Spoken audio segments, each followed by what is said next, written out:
आपको बढ़ गया लेकिन नामदान नहीं दे पाए। तो गलती तो उनकी ये हो गई कि वो मथुरा चले गए होंगे वृंदावन, तब तक नामदान हो गया। फिर शाम को जब समय नहीं मिला तो उनके जाने का समय हो गया, उससे चले गए। लेकिन यह है कि नामदान को होता ही। अगर आप ये प्रतिष्ठा करते कि वास्तव में मुझे नामदान लेना है तो आपको कहीं नहीं जाना, क्योंकि ये तो मथुरा ही है, ये तो मधुबन यानी 84 कोष की परिक्रमा का प्रथम स्थान है। यही से शुरुआत होती है परिक्रमा की। और उस स्थान पर आप बैठे हुए हो तो जो आपने मुख्य स्थान को पकड़ लिया तो आप अपनी वस्तु को ले लीजिए, तब आप जाकर के परिक्रमा लगाइए। इसलिए आप बोला चीज लीजिए बड़े ये समय तो जो भगवान का नाम बोलो सब लोग एक साथ एक आवाज में बोलना, आगे पीछे नहीं। सबकी आवाज पूजा करने वाले अपनी पूजा करते रहो। जब पूजा करके आओ तो चुपचाप जबान को बंद रखो और चुपचाप अपना बैठ जाओ या खड़े हो जाओ। पूजा करने वाले अपनी पूजा करें, क्योंकि उसका संकल्प अलग है।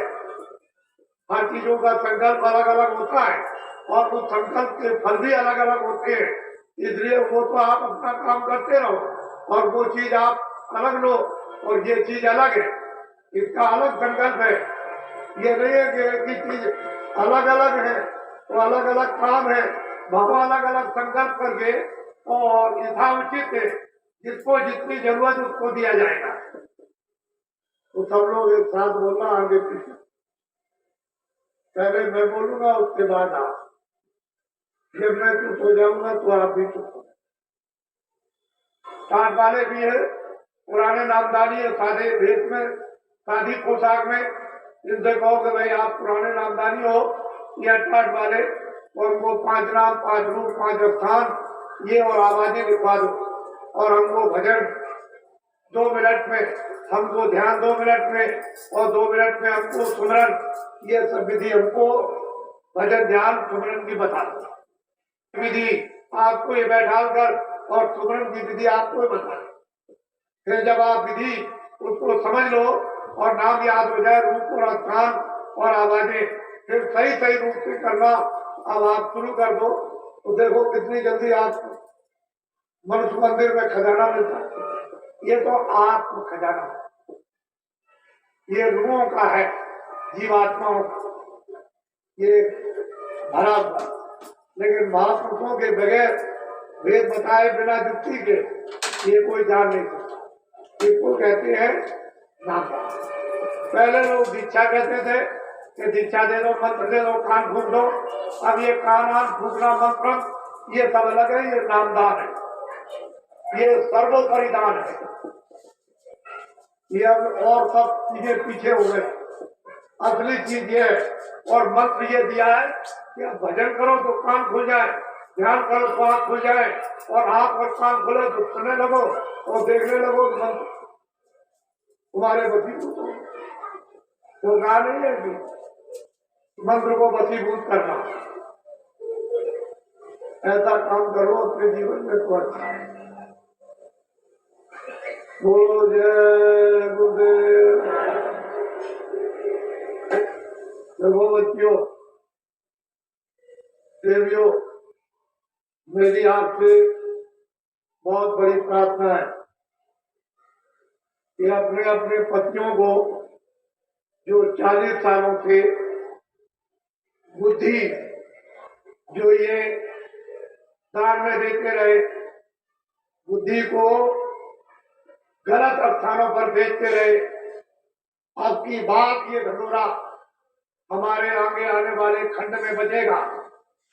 ये देवियों को बताया जाएगा कि उस बुद्धि को अपने अपने पतियों की बेचने मत देना। ऐसी जगह पर बुद्धि का उपयोग करो कि तुम्हारी बुद्धि बिके भी नहीं, कोई खरीदे भी नहीं 5 साल के लिए, और बुद्धि के एवज में उस विवेक से काम ले लो कि बुद्धि को बेचो भी नहीं और बुद्धि का सहयोग भी कर दिया और कुछ भी पाप तुमको नहीं लगा। लेकिन तुमने जो अभी बुद्धि बेची है 5-5 साल के लिए, तो इतने बड़े बड़े जो पाप हुए वो सब पाप आ गए। तुमको सुख मिलने वाला नहीं है। तुम ये कहोगे मुझे सुख मिल जाएगा, कभी कभार सुख नहीं मिल सकता। वो तो महापुरुषों का जो संकल्प है उसी से कुछ हो सकता है। बाकी जो तुम्हारे ऊपर बोझा लगा हुआ वो सपने में भी तुमको सुख मिलने वाला नहीं।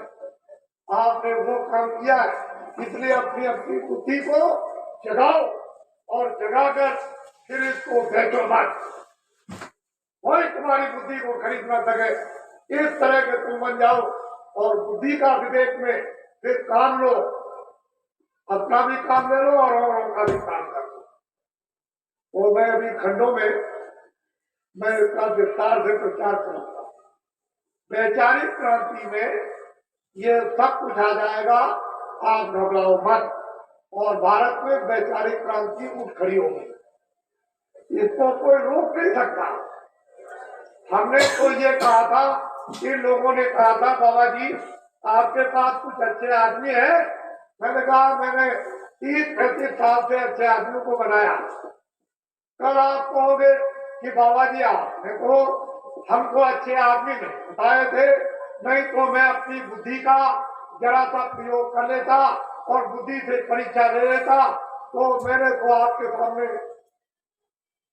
खड़ा कर दिया और ये कह दिया कि जब तुम्हारी इच्छा हो तब तुम इनकी परीक्षा कर लो,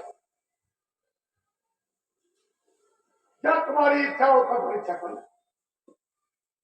मैंने कुछ नहीं कहा, तुम्हारी इच्छा हो, मैं अच्छे आदमी, अब तुम कैसा चाहो, इधर परीक्षा करना चाहो उधर करो, इधर परीक्षा करना चाहो उधर करो। इधर परीक्षा करोगे बुद्धि बिकेगी नहीं, कोई खरीद नहीं सकता है। उधर परीक्षा करोगे बुद्धि बिकेगी। जब आपने बुद्धि और कर्म को बेच दिया तो तेरे पास इंसान क्या रह गया? तू बिकी हुई अकल और बिकी हुई बुद्धि से भगवान का स्मरण और खुदा की इबादत कैसे कर सकता है? ये सोच तो कम से कम, क्योंकि तूने तो अपनी अकल को बेच दिया और बिकी हुई अकल घुटना टेक दिया कि रोजी रोटी हमको दे दो। अरे गुनहगार काफिर, इंसानों से रोजी रोटी और काफिरों से मांगते हो? है नालायक नादान, वो उस पर यकीन कर अल्लाह ताला पर, उस भगवान पर भ्रम कर जिसने कारत बनाई है। अगर बहुत खोलकर के चिल्लाए हे भगवान अल्लाह ताला तू मुझको रोजी रोटी दे दे, अरे तुझको सब कुछ मिल जाएगा, रोजी रोटी भी मिलेगी, बरकत भी मिल जाएगी और तेरे पापों का भी हरण हो जाएगा। ये तो चिल्लाता ही नहीं, बार बार उसी गड्ढे में लौट के गिरता होती है। फिर ये कैसे होगा?